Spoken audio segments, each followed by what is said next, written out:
পবিত্র কোরআনে একটা আয়াত পড়েছি, ওয়াল্লাযীনা কাফারু বা'দুহুম আউলিয়াউ বা'দ ইল্লা তাফআলুহু তাকুন ফিতনাতুন ফিল আরদি ওয়া ফাসাদুন কাবীর। যে আল্লাহ সুবহানাহু ওয়া তাআলা বলেছেন, যারা কুফরি করে, অর্থাৎ যারা কাফের, যারা কুফরি করে, আল্লাহর বিশ্বাসকে প্রত্যাখ্যান করে, মুসলিম নয়, তারা বা'দুহুম আউলিয়াউ বা'দ, একে অপরের ফ্রেন্ড, একে অপরের বন্ধু, একে অপরকে হচ্ছে তারা অন্তরঙ্গ। এবং আল্লাহ রাব্বুল আলামিন এই আয়াতের শেষ অংশে বলেন যে ইল্লা তাফআলুহু তাকুন ফিতনাতুন ফিল আরদি ওয়া ফাসাদুন কাবীর।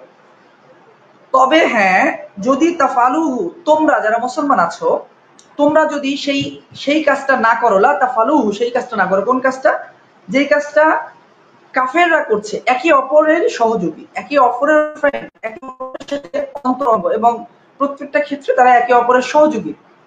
তো এই যে ঐক্য, তাদের এই ঐক্যটা যদি ইল্লা তাফালু, এবং বলে রাখছি এই ঐক্যটা হচ্ছে আবার এই ঐক্য না ধার্মিক বিশ্বাসের দিক থেকে ঐক্য, বিশ্বাসের ঐক্য না। তারা ধার্মিক ভাবে বা ধর্মের দিক থেকে আলাদা আলাদা, বাকি মুসলমানদের বিরুদ্ধে, মুসলিম রাষ্ট্রের বিরুদ্ধে, মুসলমানদের বিরুদ্ধে যখন তারা কোন অ্যাক্টিভিজম চালায়, সেই ক্ষেত্রে তারা এক।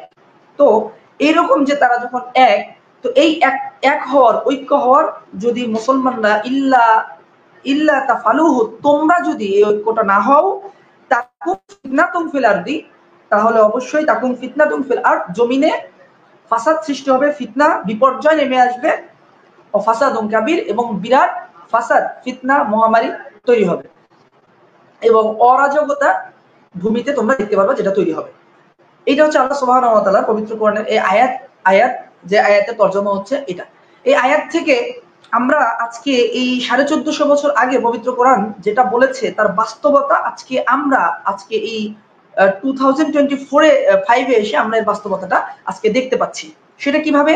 যে আজকে গাজায় যে মানবতার যে করুণ অবস্থা, গাজায় যে আজকে মানবতার যে ধ্বংস হচ্ছে, মানবতার যে এই করুণ অবস্থা আজকে গাজায় আমরা যেটা দেখছি, এইটা কিন্তু হতো না যদি মুসলমানরা, মুসলিম সমাজগুলো যদি ঐক্য থাকতো। অর্থাৎ মুসলিম যতগুলো কান্ট্রি আছে আজকে, গাজার পাশে যতগুলো মুসলিম কান্ট্রি আছে, সৌদি আরবিয়ান, এরপর হচ্ছে তুর্কি, এরপর হচ্ছে সিরিয়া, ইজিপ্ট, আশেপাশে যত ইরাক, ইরান, যত মুসলিম রাষ্ট্রগুলো আছে, এই রাষ্ট্রগুলো যদি ইসলামের কনসেপ্টে এবং তাদের বিশ্বাসের কনসেপ্টে তারা যদি একত্রিত থাকতো, তাদের স্বার্থের কনসেপ্টে একত্রিত থাকতো, তাহলে এটা দিবালোকের ন্যায় পরিষ্কার যে কখনোই আজকে গাজায় যে মানবতার করুণ দশা হচ্ছে সেটা হতো না।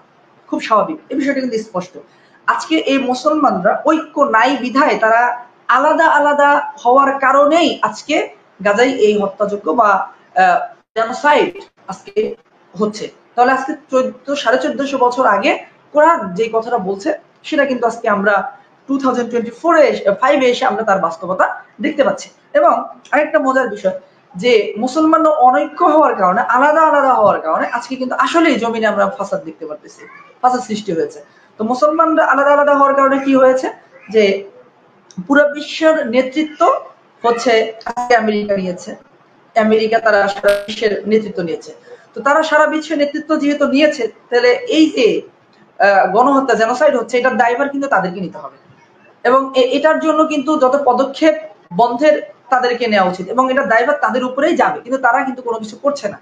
তাহলে এর দ্বারা প্রমাণিত হচ্ছে যে মুসলমানদের আজকে অনেক হওয়ার কারণে তাদের শক্তি চলে গিয়েছে, যার ফলে আজকে পৃথিবীতে বিভিন্ন জায়গায় আজকে আমরা ফাসাদ দেখছি, আজকে বিপর্যয় নেমে এসেছে পৃথিবীতে, পবিত্র কোরআন যেটা 1400 বছর আগে বলেছে। এবং আমরা এও দেখতে পাচ্ছি যে রাসূল সাল্লাল্লাহু আলাইহি ওয়াসাল্লাম বলেছেন, আল কুফরু মিল্লাতুন ওয়াহিদা, যে সকল কুফফার শক্তি মূলত এক।